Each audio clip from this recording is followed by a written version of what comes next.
අයිබෝවන් සුබ දවසක්. අදත් ඔයාලා මේ එකතු වෙලා ඉන්නේ Thushara tech of automobile mechanic YouTube video channel එකට. අද මම ඔයාලට මෙම පාඩම් මාලාව තුලින් කතා කරන්න බලාපොරොත්තු වෙනවා. මෝටර් කාර්මික විෂය මාලාවේ වැදගත් පාඩමක් වන දෙපහර පෙට්‍රල් එන්ජිම 2 stroke petrol engine මෙම එන්ජිම තුල ක්‍රියාකාරීත්වය මොකක්ද කියලා පැහැදිලි කරලා දෙන්න. ඉතින් අද මම ඔයාලට පැහැදිලි කරලා දෙනවා මෙම දෙපහර එන්ජින් එකේ ක්‍රියාකාරීත්වය. මම ඊයේ ලෙසන් එකකදී ඔයාලට පැහැදිලි කරා දෙපහර පෙට්‍රල් එන්ජිමේ කොටස් ටික නම් කිරීම සහ ඒ කොටස් වලින් වෙන්නේ මොකද්ද? ඒ ක්‍රියාකාරීත්වය මම ඔයාලට පැහැදිලිව විස්තර කරා. ඉතින් මම අද මේ දෙපහර එන්ජින් එකේ ක්‍රියාකාරීත්වය මම ඔයාලට විස්තර කරනවා. ඔයාලට මේ රූප සටහනේ චලනය වෙන රූපය දෙපහර පෙට්‍රල් එන්ජිමක ක්‍රියාකාරීත්වයක් තමයි පෙන්වන්නේ. ඉතින් මෙම පාඩම ඔයාලා ස්කිප් නොකර දිගටම බලන්න. මොකද මෝටර් කාර්මික ශාස්ත්‍රීය අධ්‍යාපනය හදාරන ඔයාලට මේ පාඩම ඔයාලට ගොඩක් වැදගත් වෙනවා. ඉතින් වැදගත් විෂය කරුණු තමයි අද කතා කරන්නේ. අපි දෙපහර කියන්නේ මොකක්ද කියලා මුලින්ම සාකච්ඡා කරලා බලමු. දෙපහර එන්ජිමක් කියන්නේ එන්ජිමේ දාංකර කන්ද වටයක් කරගෙන සෑම පාරකම එක් බල පහර ගානේ ලැබෙනවා. සක්ෂන් ස්ට්‍රෝක් එක, කම්ප්‍රෙෂන් ස්ට්‍රෝක් එක, පවර් ස්ට්‍රෝක් එක, එක්සොස්ට් ස්ට්‍රෝක් එක. මෙන්න මේ අවස්ථා හතර වෙනවා. පළමු පහර 2 ස්ට්‍රෝක් එක වෙන්නේ පහරවල් දෙකයිනේ. පළමු පහරේදී සක්ෂන් ස්ට්‍රෝක් එකයි කම්ප්‍රෙෂන් ස්ට්‍රෝක් එකයි වෙනවා. ඊට පස්සේ දෙවෙනි පහරේදී වෙනවා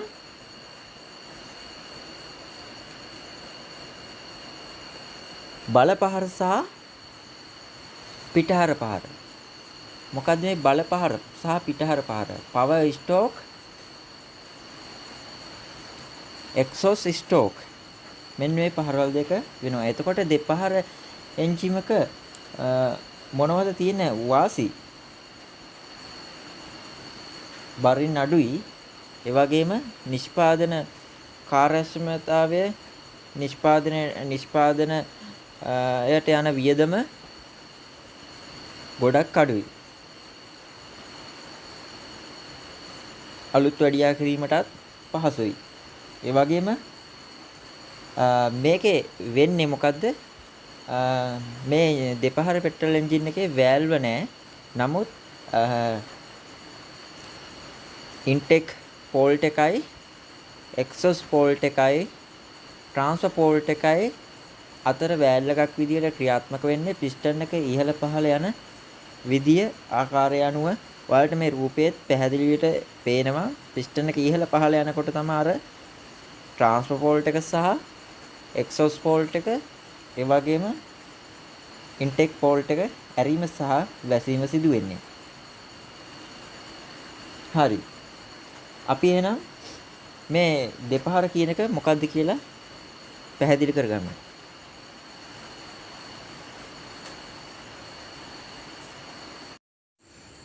හරි. ඔයාලට මෙතන රූප තරණක් දීලා තියෙනවා. 2 stroke petrol engine එකේ ක්‍රියාකාරී අවස්ථා පෙන්වුම් කරන රූප සටහන් දෙකක්. මොකද්ද 2 stroke engine එකේ ක්‍රියාකාරීත්වය ගැන කතා කරොත් මේ රූප සටහන් දෙක ඇසුරෙන් මම ඔයාලට පැහැදිලි කරලා දෙන්නම්. මේ වීඩියෝ එක ස්කිප් නොකර එක දිගට බලන්න. මොකද මේ විෂය කරුණු ඔයාලට හරියට මතකට එන එකක් නෑ. ඉතින් ඔයාලා මෙන්න මේ අවස්ථාව BDC අවස්ථාව විදිහටත් මේ අවස්ථාව TDC අවස්ථාව විදිහටත් සටහන් කරගන්න. මම මේ අවස්ථාවල් දෙක සාකච්ඡා කරා. අපේ 4 stroke petrol engine එක ගැන කතා කරා. ඒ වගේම 2 stroke engine එකේ කොටස් ටික හඳුනා ගන්න අවස්ථාවේදී කතා කරා. ඉතින් ඔයාලට පැහැදිලි ඇති. අපි ඉතින් දැන් 2 stroke අවස්ථාවේ මොකද්ද මේ 2 stroke අවස්ථාවේ ක්‍රියාකාරීත්වය ගැන පැහැදිලි කරමු. 2 stroke අවස්ථාවේ ක්‍රියාකාරීත්වය ගත්තොත් පළමු පහර සහ දෙවන පහර කියලා කොටස් දෙකයි තියෙන්නේ. මේ කොටස් දෙක අවසානයේ එන්ජින් එකේ සීඩුම් පහරවල් අවසන් වෙනවා. පිස්ටන් එක උඩ යන සෑම අවස්ථාවකම බල පහරක් ලැබෙනවා. ඒ වගේම අපි පළමු පහර ගත්තොත් එහෙනම් පළවෙනි පහරේ චූසන පහර සහ සම්පීඩන පහර මේ දෙකම වෙනවා. සක්ෂන් ස්ට්‍රෝක් එක සහ කම්ප්‍රෙෂන් ස්ට්‍රෝක් එක. ඊගාවට දෙවන පහර ගත්තොත් අපි පවර් ස්ට්‍රෝක් එක සහ එක්සොක්ස් ස්ට්‍රෝක් එක කියන මෙන්න මේ දෙක සිදු වෙනවා. හරි. මෙන්න මේ පිස්ටන් එක මෙන්න මේ පහළ සීමාවේ තියෙනකොට ඒ කියන්නේ BDC සීමාවේදී මේ පිස්ටන් එක BDC කියන්නේ යට සීමාව BDC සීමාවේ සිට ගමන් ආරම්භ කරන්න හදනවා ඉහළ සීමාවට TDC සීමාව දක්වා. එතකොට මේ ට්‍රාන්ස්ෆර් ෆෝල්ට් එක සහ එක්සොස් ෆෝල්ට් එක යන දෙකම වැහිලා තියෙන්නේ. වැහෙනවා. මේ දෙක වැහෙනකොට මෙන්න මේ ඉන්ටෙක් ෆෝල්ට් එක හරහා මේ ක්‍රෑන්ක් ක්‍රෝස් කලාපයට එයාර් ෆුවල් මික්සර් එක නැත්නම් පෙට්‍රල් මිශ්‍රිත වාතය පිරීමකට ලක් වෙනවා. මේක පිරෙන්න හේතුව තමයි මේ ක්‍රෑන්ක් ක්‍රෝස් කලාපයේ පිස්ටන් එක ඉහළ යනකොට පරිමාව වැඩි වෙනවා. එතකොට පරිමාව වැඩි වෙනකොට මේ කලාපය තුල පීඩනය අඩු වෙනවා. මෙන්න පීඩනය අඩු වීම හේතුව නිසා මේ එයාර් ෆුවල් මික්සර් එක කාබරේටර් හරහා ඉන්ටෙක් ෆෝල්ට් එක හරහා ක්‍රෑන්ක් ක්‍රෝස් කලාපයට ඇවිල්ලා පිරෙනවා. හරිද? එතකොට පිස්ටන් එක දැන් BDC සීමාව සිට ඉහළ ගියානේ. එතකොට මෙතෙන්දී චූසන පහරක් සිදු වුණා. ඒ කියන්නේ මෙන්න මේ පෙට්‍රල් මිශ්‍රිත වාතය ක්‍රෑන්ක් ක්‍රෝස් කලාපයට ඇවිල්ලා පිරුණා. ඒ වගේම ඒ ගමන්ම අර කලින් ආපු ඇදුණු පෙට්‍රල් මිශ්‍රිත වාතය සිලින්ඩරය තුල සම්පීඩනය වෙනවා. පිස්ටන් එක නැවතත් ඉහළට TDC සීමාව දක්වා ගමන් කරද්දී මෙන්න ස්පාර්ක් ප්ලග් එක මගින් පුළඟුවක් ඇති කරනවා. මෙන්න පුළඟුව ඇති කිරීම නිසා අර පෙට්‍රල් මිශ්‍රිත වාතය පිපිරීමකට ලක් වෙනවා. පිපිරීම ලක් කළා වේගයෙන් පිස්ටන් එක පහළට අදිනවා. මෙන්න මේ අවස්ථාව තමයි මේ 2 ස්ට්‍රෝක් පෙට්‍රල් එන්ජින් එකේ බල පහර කියන අවස්ථාව. හරි, ඔයාලට මෙන්න මේ රූපයේ දැන් පැහැදිලි කරන්නම්. අර ආපු අවස්ථාව. ඒ කියන්නේ මෙතන දැන් මේ පිපිරීමේ ලක් වෙලා ආපු අවස්ථාව තමයි දැන් මේ පිස්ටන් එක පහළ සීමාවේ තියෙන්නේ. අංශක 180. එතකොට මේ අවස්ථාවේදී මේ වේගයෙන් පුපුරලා පිස්ටන් එක පල්ලෙහාට එනකොට අර ක්‍රෑන්ක් ක්‍රෝස් කලාපේ පිරලා තිබ්බනි පෙට්‍රල් මිශ්‍රිත වාතය. ඒකේ පරිමාව අඩු වෙනකොට පීඩනය වැඩි වෙනවා. එතකොට අර පෙට්‍රල් මිශ්‍රිත වාතය මෙන්න මේ ට්‍රාන්ස්ෆර් ෆෝල්ට් එක හරහා මෙන්න මේ සිලින්ඩරයට ඇතිනවා. මේ සිලින්ඩරේ එතකොට පිස්ටන යට ගිහින් තියෙනකොට මෙතන මේ දොර විවෘත වෙනවා. මේ දොර විවෘත වෙනවත් සමගම ඊගාවට විවෘත වෙලා තිනවා එක්සොස් ෆෝල්ට් එක. එක්සොස් ෆෝල්ට් එකත් විවෘත වෙලා තිනේ. අර මේ මේ පවර් ස්ට්‍රෝක් එකේදී දහනය වෙච්ච පෙට්‍රල් මිශ්‍රිත වාතය අපවායුව මේකෙන් පිට වෙනවා. ඒ සමගම අර ක්‍රෑන්ක් ක්‍රෝස් කලාපයේ පරිමාව අඩු වෙනකොට පීඩනය වැඩි වෙනවනේ. පීඩනය වැඩි වීම නිසා අර පෙට්‍රල් මිශ්‍රිත වාතය මෙන්න මේ සිලින්ඩරයට එනවා. මේ සිලින්ඩරයට ඇහිලා නැවතත් අර මේ ක්‍රියාවලියෙන් වෙනවා. පිස්ටන් එක ඉහළ ගමන් කරද්දී කම්ප්‍රෙෂන් අවස්ථාව සමග සම්පීඩනයට ලක් වෙනවා. එතකොට දැන් මේ එන්ජින් එකේ දුර්වලතාවයක් තියෙනවා. පිස්ටන් එක BDC සීමාවට ආවට පස්සේ මෙන්න මේ ක්‍රෑන්ක් ක්‍රෝස් කලාපය තුල තියෙන පෙට්‍රල් මිශ්‍රිත වාතය ට්‍රාන්ස්පෝර්ට් එක හරහා සිලින්ඩරයට යනවා. නමුත් අර පෙර අවස්ථාවේදී පවර් ස්ට්‍රෝක් එකේදී ඇති වුණු කාබන් මිශ්‍රිත වාතයත් සමග මේ එයාර් ෆුවල් මිශ්‍රයක එකතු වීමකට ලක් වෙනවා. ඒ වගේම ඒ පෙට්‍රල් මිශ්‍රිත වාතය එක්සෝස් බෝල්ට් එක හරහා පිටවීමකට ලක් වෙනවා. ඉතින් මෙන්න මේක මේ එන්ජින් එකේ අවාසියක්. මේ එන්ජින් එකේ ක්‍රියාකාරීත්වය ගත්තොත් මේ ක්‍රියාකාරීත්වය තමයි තියෙන්නේ. දැන් ඔයාලට පැහැදිලි ඇති මම ටොයි ස්ටෝක් එන්ජින් එකේ කොටස් ටික නම් කරලා පැහැදිලි කරා අපි ඊයේ කතා කරපු ලෙසන් එකකින්. කොට අද කතා කරා දෙපහර පෙට්‍රල් එන්ජින් එකේ ක්‍රියාකාරීත්වය මොකක්ද කියලා. මම ඔයාලට ආයිත් පැහැදිලි කරලා දෙන්නම් සරලව. මේ තියෙන කොටස් දෙක දෙපහර පෙට්‍රල් එන්ජින් එකක පළමු පහර සහ දෙවන පහර කියන අවස්ථා දෙක. එතකොට දැන් මේකේ පළමු පහරේදී ටු ස්ටොක් එන්ජින් එක පළවෙනි පහරේදී වෙන්නේ චූසන පහර සහ සම්පීඩන පහර කියන පහරවල් දෙක තමයි වෙන්නේ. දෙවන පහරේදී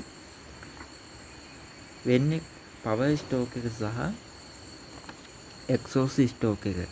දැන් ඔයාලා හිතන්න මම ඔයාලට කිව්වනේ වීඩියෝ එකේ කතා කරන්නේ මේ සීමාව VDC සීමාව කියලා ලකුණු කරගන්න කියලා. ඊළ සීමාව TDC සීමාව. එතකොට පිස්ටන් එක BDC සීමාවේ තියෙනවා කියලා හිතා ගන්න. එතකොට ට්‍රාන්ස්පෝර්ට් එක සහ එක්සෝස් පෝල්ට් එක වැහිලා තියෙන්නේ.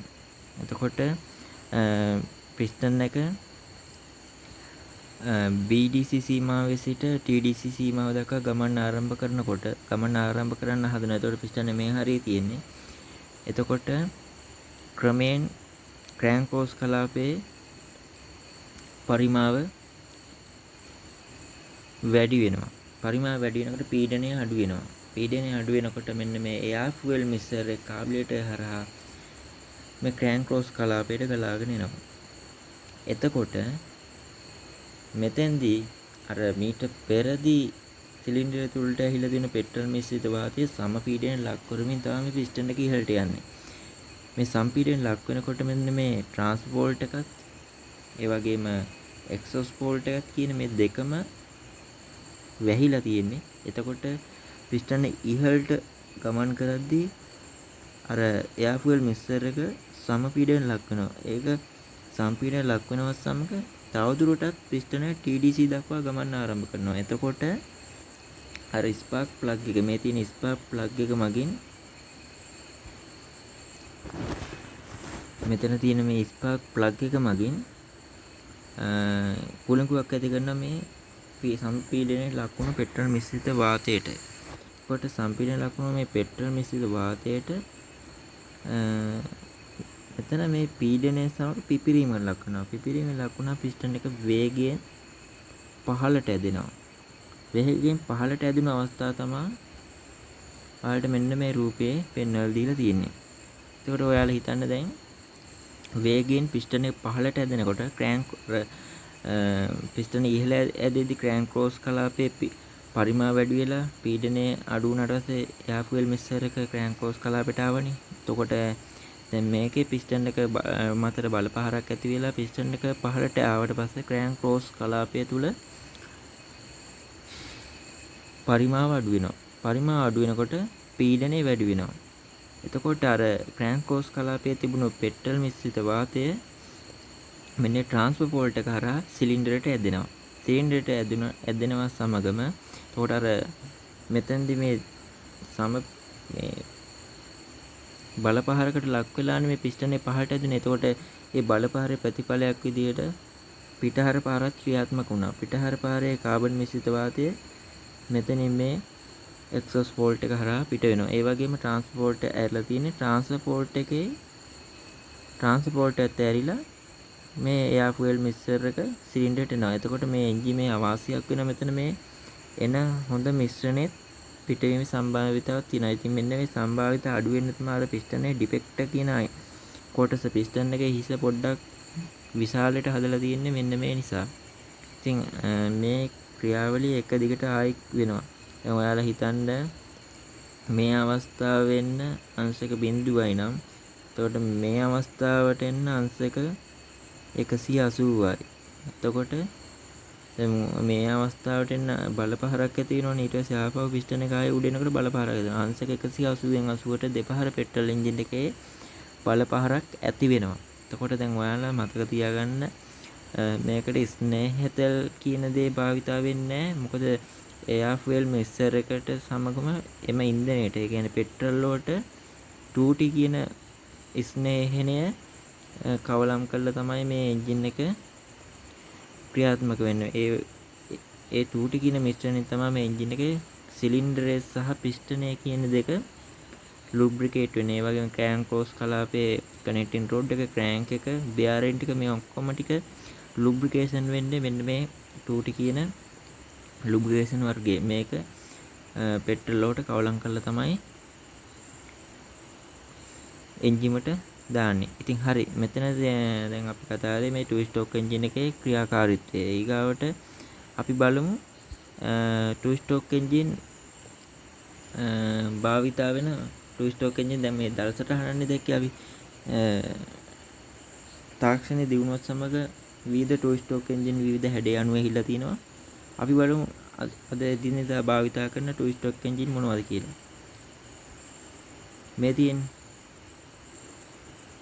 මේ තියෙන්නේ එක එක වැඩ පහසු කිරීම ගැනීම කටයුතු සඳහා ඉතා සැහැල්ලුව පහසුව බරින් අඩුව නිර්මාණය කරලා තියෙන්නේ මෙන්න මේ 2 ස්ටෝක් එන්ජින්. ඔයාලට පැහැදිලි ඇති. මේ තියෙන්නේ බරින් අඩුයි. උදාහරණයක් වශයෙන් තනකොළ කපන මැෂින් වල තියෙනවා. ඒ වගේම චේන්සෝ මැෂින් වල 2 ස්ටෝක් එන්ජින් එන්නේ. ඉතින් 2 ස්ටෝක් ගැන කතා කරොත් මේ ටික තමයි ඔයාලට කියන්න තියෙන්නේ. ඉතින් මේ වීඩියෝ එක ඔයාලට ගොඩක් වැදගත් උනායි කියලා හිතෙනවා නම් පහළ තියෙන නොටිෆිකේෂන් බාර් එකට ටච් එකක් දාගෙන යන්න අමතක කරන්න එපා. ඒ වගේම මේ වගේ අලුත් වීඩියෝ වලින් ළඟදී මායිත් ඔයාලා හම්බ වෙනවා. ඉතින් අපි ඊළඟට කතා කරමු අලුත් ලෙසන් එකක්. මේ වෙන විට 4 ස්ටෝක් පෙට්‍රල් එන්ජින් එක අවසන් කරා. එතකොට 2 ස්ටෝක් එන්ජින් එකේ කොටස් හඳුනා ගැනීම ඊයේ කරා. එතකොට අද 2 ස්ටෝක් එන්ජින් එකේ ක්‍රියාකාරීත්වය පැහැදිලි කරා. එතකොට 4 ස්ටෝක් සහ 2 ස්ටෝක් එන්ජින් කියන දෙකම අපි ඉවර කරලා අපි ඊළඟ දවසේ අලුත් ලෙසන් එකකින් හමු වෙමු. එහෙනම් ඔයාලා හැමෝටම සුබ දවසක්.